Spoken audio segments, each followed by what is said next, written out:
Hello students, कैसे हैं आप लोग। आप लोगों को मैं टेक्निकल क्लासेस के यूट्यूब चैनल पर स्वागत करता हूं। आज हम लोग बीसी ईसीई लेटरल एंट्री मतलब कि लीड कॉम्पिटिटिव एग्जामिनेशन में आज हम लोग वर्क एनर्जी पावर के ऊपर क्वेश्चन करेंगे। हमने अच्छे से इसके बारे में डीप में जाना, सही है। आज हम क्या करने वाले हैं, तो आज हम लोग क्वेश्चन करने वाले हैं। अच्छा, वर्क एनर्जी प्रिंसिपल और कंजर्वेशन ऑफ मैकेनिकल एनर्जी, ये दो ऐसे टॉपिक हैं कि वर्क एनर्जी पावर का मैक्सिमम सवाल इससे सॉल्व हो जाता है। बोलो क्लियर है। तो हम लोगों को ये दोनों टॉपिक को अच्छे से समझना होगा, जो कि हम पहले समझ भी चुके हैं। आज हम एक ब्रीफ आप लोगों को उसके बारे में बता देते हैं। हमने दो बातें बोला। पहला बात हम क्या बोले वर्क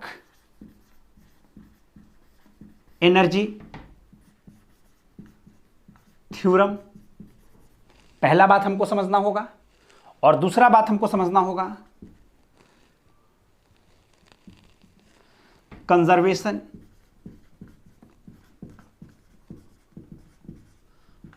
ऑफ मैकेनिकल एनर्जी। बोलो क्लियर है। अच्छा, ये समझते हैं। उससे पहले एक बात, जो फोर्स होता है वह कंजर्वेटिव भी फोर्स हो सकता है, फोर्स नॉन कंजर्वेटिव भी हो सकता है, फोर्स इंटरनल भी हो सकता है, फोर्स एक्सटर्नल भी हो सकता है। अच्छा, बात करते हैं हम लोग एक्सटर्नल फोर्स का। तो जो फोर्स हम किसी बॉडी पर लगाएंगे वह क्या हो जाएगा, एक्सटर्नल हो जाएगा। अच्छा, इंटरनल फोर्स, जैसे कि अगर किसी बॉडी पर इंटरनल फोर्स लग रहा है, इसका मतलब एग्जांपल के लिए सिर्फ समझते हैं फ्रिक्शन। फ्रिक्शन क्या है, एक टाइप का इंटरनल फोर्स है। अच्छा, कंजर्वेटिव फोर्स, वैसा फोर्स जिसके चलते जो वर्क डन होता है वह पाथ के ऊपर डिपेंड नहीं होता है। मतलब कि मान लेते हैं कि एक फोर्स है और वो फोर्स कैसा है, कंजर्वेटिव है, सही है।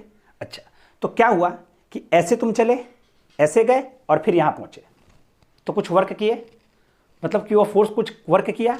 अच्छा, इससे बढ़िया तुम यहां से यहां डायरेक्ट चले गए तो भी वर्क उतना ही हुआ उस फोर्स के द्वारा। तो इस फोर्स को हम लोग कंजर्वेटिव फोर्स बोलेंगे। फिर से मान लेते हैं कि यहां से हम यहां पहुंचे तो कुछ वर्क किए। अच्छा, मतलब कि यहां से हम यहां पहुंचे, कोई फोर्स लगा है ना, कोई कारण होगा, कोई फोर्स होगा जिसके चलते हम यहां से यहां पहुंच गए। अच्छा, तो ये रास्ता से गए। अच्छा, फिर से फोर्स लगा और हम इस रास्ता से ऐसे पहुंचे तो भी वर्क उतना ही हुआ। तो ऐसे फोर्स को हम लोग कंजर्वेटिव फोर्स बोल देंगे।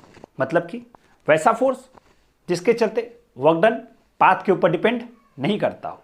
बोलो क्लियर है। वैसे फोर्स को हम लोग कंजर्वेटिव फोर्स बोलते हैं। लेकिन वैसा फोर्स जिसका वर्क डन पाथ के ऊपर डिपेंड करता हो, बोलो क्लियर है, ऐसे फोर्स को हम लोग क्या बोलेंगे, तो ऐसे फोर्स को हम लोग नॉन कंजर्वेटिव फोर्स बोलेंगे। बोलो क्लियर है। अच्छा, ये बात हो गया। अब थोड़ा सा एक बात करते हैं। हमने वर्क एनर्जी थ्योरम बोला। वर्क एनर्जी थ्योरम का क्या नाम है कि भाई जो वर्क डन होता है, क्या जो वर्क डन होता है वह वर्क डन हमेशा किसके बराबर होता है, तो चेंज इन काइनेटिक एनर्जी के बराबर होता है। ये हमने थ्योरम पढ़ा भी है। क्या कि वर्क डन बाय फोर्स, क्योंकि वर्क डन तो कोई फोर्स ही करेगा, काम तो कोई फोर्स ही करेगा। अच्छा, मैकेनिक्स है तो मैकेनिक्स में तो फोर्स ही काम करता है। तो work done by force is equal to change in kinetic energy. अब सवाल है कि वर्क डन बाय फोर्स, तो कौन सा फोर्स, कंजर्वेटिव या नॉन कंजर्वेटिव, इंटरनल या एक्सटर्नल, तो बोलता है ऑल फोर्स। मतलब कि सुनना अच्छे से कि work done by conservative force plus work done by non conservative force plus work done by internal force plus work done by external force, इन सभी फोर्सेस के द्वारा जो वर्क हो रहा है उस सभी वर्क का समेशन किसके बराबर होगा, तो काइनेटिक एनर्जी के चेंज के बराबर होगा। मतलब कि के फाइनल माइनस के इनिशियल, याद रहेगा। वर्क एनर्जी प्रिंसिपल जब भी हम लोग लगाएंगे या वर्क एनर्जी थ्योरम जब भी हम लोग लगाएंगे उसमें हम सभी फोर्सेस को कंसीडर करेंगे। बोलो यहां तक किसी को कोई दिक्कत है? अच्छे से देख लो क्या बोलता है, ये बात अच्छे से हमको समझ में आना चाहिए। बोलो क्लियर है? अच्छा, तो ये है work energy principal. Work energy principal के लिए खास बात क्या है कि उसमें सभी फोर्सेस होते हैं, सभी फोर्सेस के द्वारा जो वर्क होता है उसका समेशन जो होता है वह काइनेटिक एनर्जी के चेंज के बराबर होता है। बोलो क्लियर है? दूसरी बात, conservation of mechanical energy. Conservation of mechanical energy के लिए खास बात ये क्या होता है कि बोलता है कि मैकेनिकल एनर्जी का चेंज हमेशा क्या होता है? जीरो होता है। मतलब कि मैकेनिकल एनर्जी हमेशा क्या होता है? तो कांस्टेंट होता है। अच्छा, ये मैकेनिकल एनर्जी है क्या? तो मैकेनिकल एनर्जी होता है kinetic energy plus potential energy का जोड़, हमेशा क्या होता है? कांस्टेंट होता है। मतलब कि जो काइनेटिक एनर्जी और पोटेंशियल एनर्जी का जोड़ यहां पर है वही काइनेटिक एनर्जी और पोटेंशियल एनर्जी का जोड़ यहां पर भी होगा।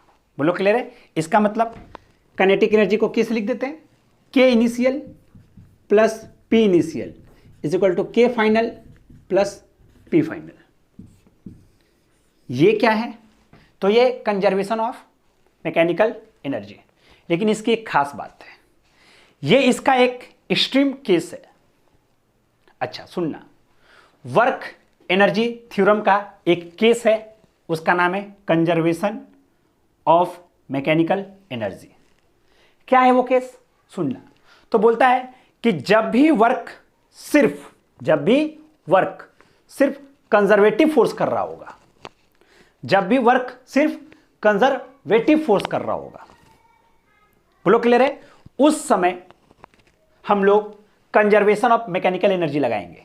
फिर से सुनना, अगर वर्क एनर्जी थ्योरम लगाना होगा तो सभी फोर्सेस को हम लोग कंसीडर करेंगे, लेकिन जब काइनेटिक एनर्जी या फिर कंजर्वेशन ऑफ मैकेनिकल एनर्जी लगाना होगा तो उस समय हम लोग सिर्फ किसकी बातें करेंगे?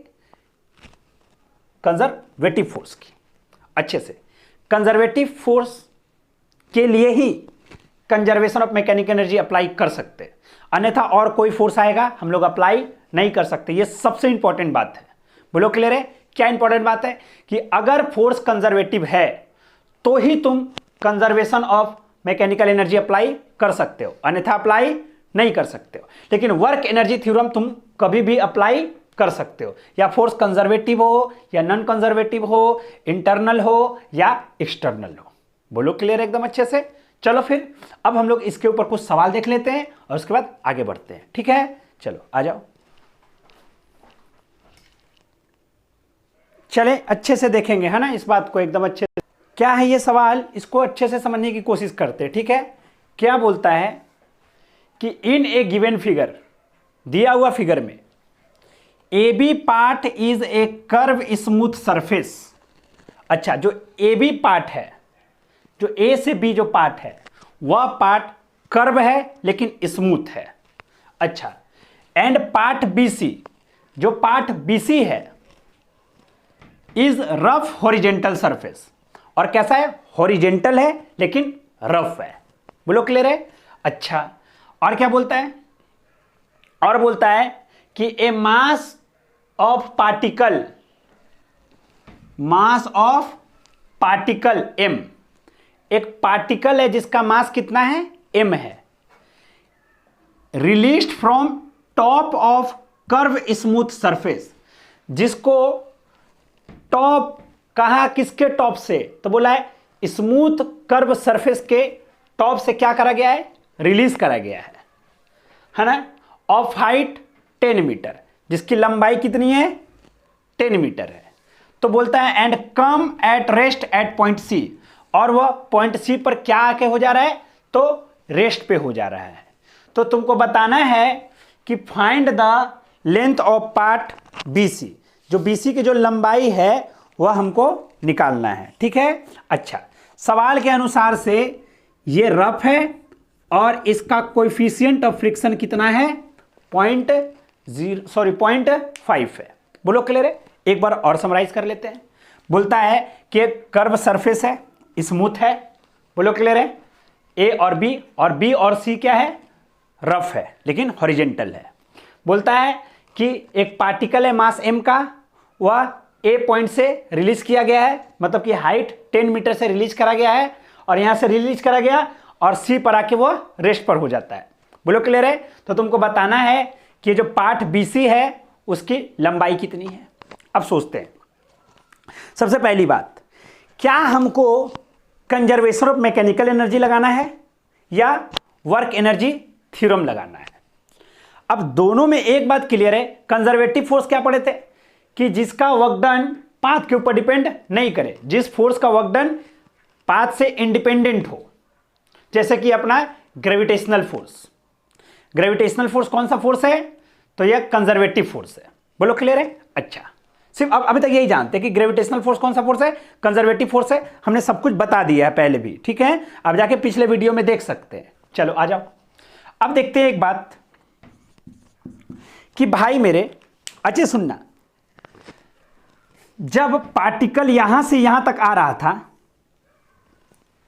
है ना, सुनना, ए से बी जा रहा था, जब ए से बी जा रहा था तो कौन कौन सा फोर्स इसके पास था? तो ये जब नीचे आएगा तो एक ग्रेविटी वाला फोर्स लगेगा। बोलो क्लियर है? अच्छा, दूसरा इंटरनल फोर्स होता है, वह तो नहीं लगेगा क्योंकि ये कैसा है, ये कैसा है, तो ये स्मूथ है, तो इंटरनल फोर्स नहीं लगेगा। अच्छा, दूसरा एक्सटर्नल फोर्स, तो हम बाहर से कोई फोर्स तो लगा नहीं रहे हैं। बोलो क्लियर है? तीसरा और चौथा, कोई भी नॉन कंजर्वेटिव फोर्स यहां पर दिखाई नहीं दे रहा है। अरे मेरे को सिर्फ एक ही फोर्स दिखाई दे रहा है, वो कौन सा? ग्रेविटी वाला, जो इसको नीचे लेके आ रहा है, बस। बोलो क्लियर है? अच्छा, लेकिन B से C के बीच में देखो कौन आ जा रहा है? फ्रिक्शन आ जा रहा है, तो फ्रिक्शन इंटरनल फोर्स है। इसका मतलब कंजर्वेशन ऑफ मैकेनिकल एनर्जी यहां पर नहीं लगा सकते हैं। कहां पर? B से C में, क्योंकि B से C के बीच में फ्रिक्शन भी है, तो B से C के लिए हम लोग कंजर्वेशन ऑफ मैकेनिकल एनर्जी नहीं लगाएंगे, लेकिन हाँ A से B के लिए हम लोग लगा सकते हैं कंजर्वेशन ऑफ मैकेनिकल एनर्जी। बोलो क्लियर है? चलो, तो अब हम लोग स्टार्ट करते हैं खेल को, है ना। सबसे पहले ऑब्जेक्टिव है भाई, एग्जाम में हमको तो उसी पॉइंट से बनाना है क्योंकि हमको जल्दी से जल्दी बन जाए। बोलो क्लियर है? तो चलो हम लोग मैकेनिकल एनर्जी को कंजर्व करते हैं, कहां से? 4A to B। A से B के लिए किसको कंजर्व कर लेते हैं? मैकेनिकल एनर्जी को। मतलब कि मैकेनिकल एनर्जी का चेंज हमेशा क्या होगा? 0 होगा। कहां से कहां तक? यहां से यहां तक। अब सुनना, मतलब कि काइनेटिक एनर्जी इनिशियल, मतलब कि काइनेटिक एनर्जी A पॉइंट पर plus potential energy A point पर is equal to kinetic energy B point पर plus potential energy B point पर। बोलो क्लियर एकदम? अच्छा, काइनेटिक एनर्जी A पॉइंट पर पार्टिकल को क्या किया गया है? रिलीज किया गया है, मतलब कि छोड़ा गया है। तो उस समय वेलोसिटी कितनी होगी? 0 होगी। जब भी कोई भी चीज रिलीज करते हैं या ड्रॉप करते हैं तो उस समय वेलोसिटी हम लोग कितना एज्यूम करेंगे? तो 0 एज्यूम करेंगे। तो सुनना, काइनेटिक एनर्जी हम लोग जानते हैं कि हाफ mv² होता है, तो A पॉइंट की वेलोसिटी कितनी है? A पॉइंट पर पार्टिकल की वेलोसिटी कितनी है? 0, तो पूरा काइनेटिक एनर्जी 0 प्लस। अच्छा, पोटेंशियल एनर्जी कितना होता है? mgh होता है, ये हम लोग जानते हैं, लेकिन भाई कहां से? तो हम रेफरेंस मान लिए इसको। पोटेंशियल एनर्जी के लिए हमेशा भाई रेफरेंस मानना ही पड़ेगा, और पोटेंशियल एनर्जी रेफरेंस के ऊपर पॉजिटिव लेते हैं और रेफरेंस के नीचे नेगेटिव लेते हैं। तो हमने ये रेफरेंस मान लिया, तो पोटेंशियल एनर्जी यहां से यहां तक की बोलो, तो भाई लिख सकते हैं m g और h 10 मीटर। अच्छा, काइनेटिक एनर्जी B पॉइंट पर कितना होगा? हमको नहीं मालूम, plus potential energy B point पर कितना होगा? तो भाई B पॉइंट तो रेफरेंस वाला पॉइंट है, देखो रेफरेंस लाइन पर है, तो रेफरेंस लाइन पर पोटेंशियल एनर्जी कितना हो जाएगा? 0। बोलो क्लियर है? तो अब यहां से हम लोग क्या लिख सकते हैं कि भाई काइनेटिक एनर्जी B पॉइंट पर कितना है? या तो देखना, G को 10 मान के चलते हैं, तो 100 m। बोलो क्लियर है? 100 m मीटर पर सेकेंड। बोलो क्लियर है? सॉरी, ये वेलोसिटी हो गई, ये हो गया जूल। बोलो क्लियर है? क्या चीज है ये? Kinetic energy. बोलो इसमें कोई भी दिक्कत नहीं है। अब सुनना, अब भाई मेरे को ये बात पता है कि यहां से यहां तक हम लोग कंजर्वेशन ऑफ मैकेनिकल एनर्जी लगा सकते थे, तो लगा दिए। अच्छा, और यहां से B से C हम लोग क्या लगा सकते हैं? तो B से C वर्क एनर्जी प्रिंसिपल लगा सकते हैं। B से C हम लोग वर्क एनर्जी थ्योरम तो लगा सकते हैं ना। क्यों? क्योंकि भाई यहां पर वर्क एनर्जी थ्योरम कब लगाते हैं? जब सब कुछ हो तब भी लगा सकते हैं। बोलो क्लियर है? तो भाई यहां पर फ्रिक्शन भी है तो लगा देते हैं, तो इसको रफ कर दे। अच्छा यहां पर देख लो, सुनना, 4 B2C, बी से लेकर कहां तक के लिए? सी के लिए वर्क एनर्जी थ्योरम लगा रहे हैं। सुनना, work all is equal to change in kinetic energy. बोलो क्लियर है? अच्छा सुनना, वर्क ऑल, वर्क कौन कौन? कंजर्वेटिव प्लस वर्क कौन? नॉन कंजर्वेटिव प्लस वर्क कौन? इंटरनल प्लस वर्क कौन? एक्सटर्नल, और वो किसके बराबर? चेंज इन काइनेटिक एनर्जी के बराबर। बोलो क्लियर है? अब आओ कंजर्वेटिव फोर्स बात करते हैं। तो जब बॉल यहां से यहां जा रहा था पार्टिकल, तो कंजर्वेटिव फोर्स मतलब कि ग्रेविटी वाला फोर्स था, लेकिन ग्रेविटी वाला फोर्स किधर लग रहा था? नीचे, और पार्टिकल जा किधर रहा था? इधर। तो दोनों के बीच का एंगल कितना डिग्री हो गया? 90 डिग्री। और याद है जब फोर्स और डिस्प्लेसमेंट दोनों के बीच का एंगल 90 डिग्री हो जाता है तो वर्क 0 हो जाता है। मतलब कि कंजर्वेटिव फोर्स के चलते वर्क कितना? 0। अच्छा, नॉन कंजर्वेटिव फोर्स तो कोई है नहीं, कोई भी देखो, कोई भी दूसरा फोर्स और नहीं नजर नहीं आ रहा है, तो ये भी 0। प्लस इंटरनल फोर्स कौन है? फ्रिक्शन, तो लिख सकते हैं वर्क फ्रिक्शन। अच्छा, और अपना देखेंगे एक्सटर्नल फोर्स भी कुछ भी नजर नहीं आ रहा है, तो एक्सटर्नल फोर्स भी 0। अरे is equal to change in kinetic energy. सुनना, यहां का काइनेटिक एनर्जी कितना?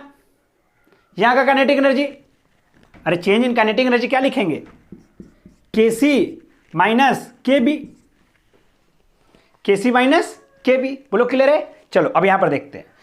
तो अब सुनना, work done by friction, work done by friction.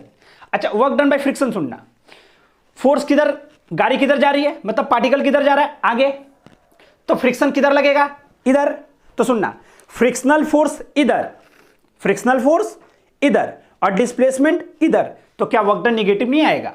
तो लिख देते हैं। सुनना, वर्क डन लिख रहे हैं ना, म्यू इनटू एन, और एन हो गया mg, सब चीज करवा चुके हैं। Mu into N into X, मतलब कि BC दूरी निकालनी है माइनस में, और is equal to kinetic energy finally 0, और काइनेटिक एनर्जी B पर -100। देखो ना, Kc माइनस और KB कितना है? 0, सॉरी 100।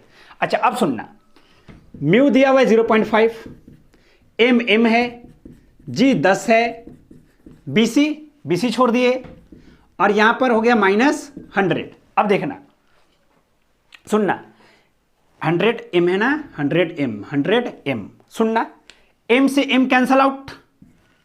बोलो क्लियर है? अच्छा अब देखना, ये है 0.5। अच्छा, इधर ढंग से देखेंगे तो ये 100 को काटेगा 10 टाइम में।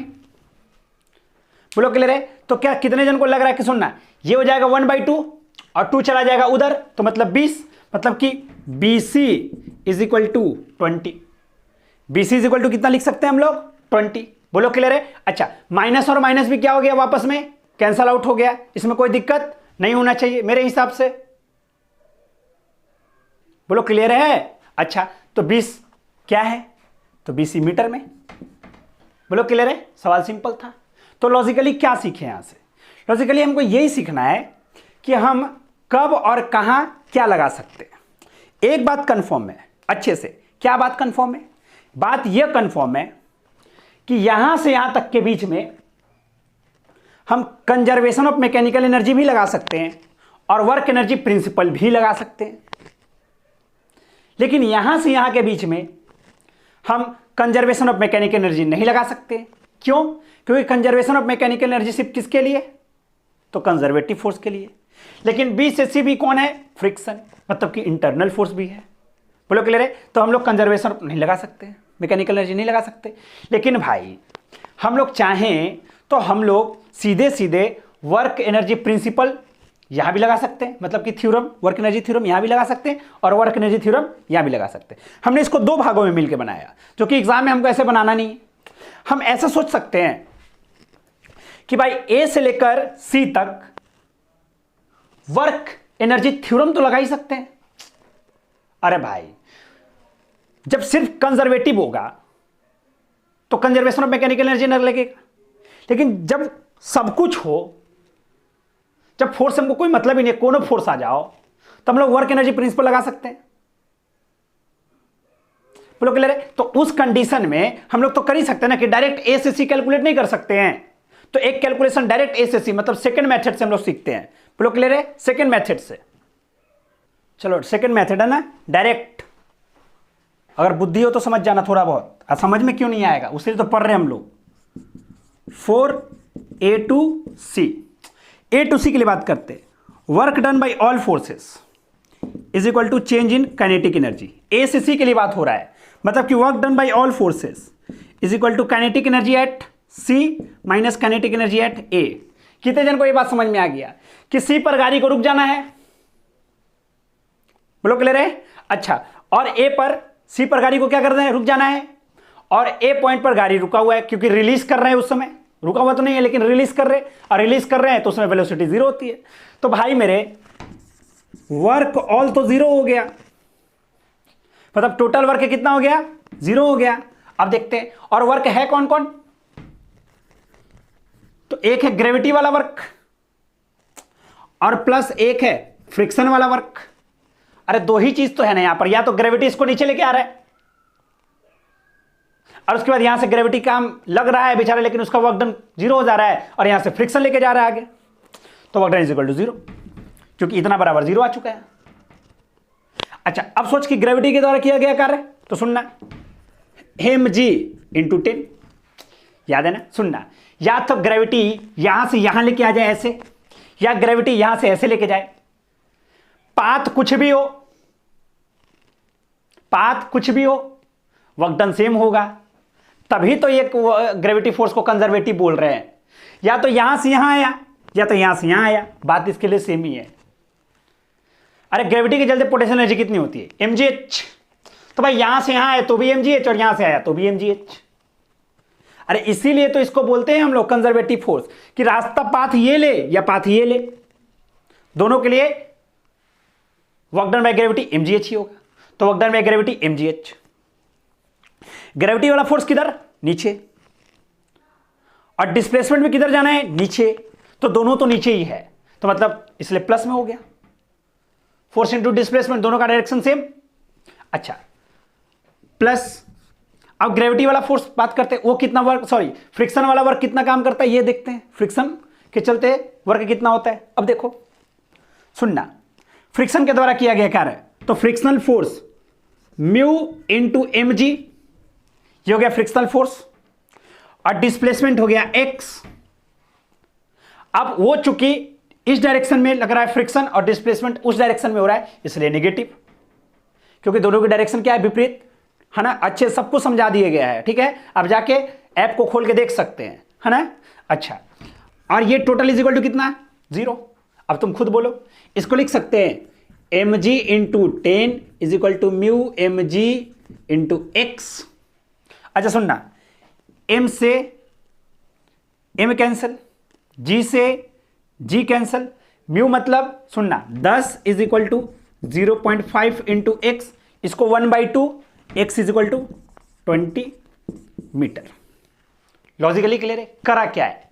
तो दिमाग लगाए सिर्फ, क्या करा? अरे मेरे को तो सब कुछ पता है, हम तोड़ के भी लगाए, हम डायरेक्ट लगाए। जब हम डायरेक्ट लगाएंगे तो क्या करेंगे? तो जब हम लोग डायरेक्ट लगाएंगे, सुनना, जब डायरेक्ट लगाएंगे तो वर्क एनर्जी प्रिंसिपल लगाएंगे, क्योंकि जब डायरेक्ट लगेगा तो बीच में इंटरनल फोर्स भी है। अगर हमको तोड़ के लगाना है तो यहां से यहां तक क्या लगाएंगे? Conservation of mechanical energy. लेकिन यहां पर मजबूरी है कि फ्रिक्शन है, इसलिए कंजर्वेशन नहीं लगा सकते, तो वर्क एनर्जी का याद आ गया। सवाल कुछ भी हो, अरे बनता तो यही दोनों फॉर्मूला मेथड से है, या तो कंजर्वेशन ऑफ मैकेनिकल एनर्जी लगा दो, या फिर वर्क एनर्जी थ्योरम लगा दो, या वर्क एनर्जी प्रिंसिपल लगा दो, काम दोनों का सेम ही है। बोलो क्लियर है? तो नेक्स्ट क्लास में हम लोग मिलेंगे, सेम चीज करने वाले हैं वर्क एनर्जी प्रिंसिपल में, लेकिन इस बार हम लोग का जो क्वेश्चन होगा वह स्प्रिंग ब्लॉक होगा। बोलो क्लियर है? चलो फिर मिलते हैं अब हम लोग नेक्स्ट क्लास में, है ना? अगर वीडियो अच्छा लग रहा है तो शेयर करें, अपने दोस्तों को जरूर बताएं, ठीक है? Thank you.